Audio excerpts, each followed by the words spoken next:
Hi friends, આજે હું instant રવા ઢોકળા બનાવવાની છું, જે 15 મિનિટમાં જ બનીને તૈયાર થઈ જાય છે. 1 કપ રવો લઈશું. એક બાઉલમાં રવો લઈ લઈશું. અડધી ચમચી જેટલું મીઠું એડ કરીશું અને અડધા કપ જેટલું દહીં એડ કરીશું. પહેલાં અડધો કપ પાણી એડ કરીશું. પછીથી થોડું પાણી એડ કરતા જઈને સ્મૂથ બેટર તૈયાર કરીશું. ત્યાં સુધી આપણે થાળીને ઓઇલથી ગ્રીસ કરી દઈશું. બેટરને સારી રીતે મિક્સ કરી દઈશું અને એમાં અડધી ચમચી જેટલું જ ઈનો એડ કરવાનું છે. થોડું પાણી રેડીને એક્ટિવેટ કરીશું અને સારી રીતે મિક્સ કરી દઈશું. તરત જ ગ્રીસ કરેલી થાળીમાં એડ કરી દઈશું.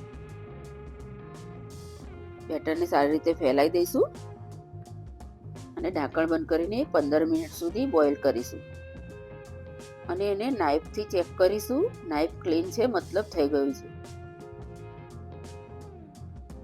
પીસીસમાં કટ કરીને ઢોકળા તૈયાર કરી દઈશું.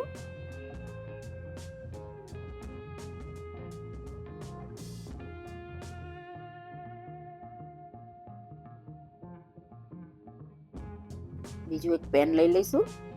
એમાં 1 ચમચી જેટલી રાઈ એડ કરીશું.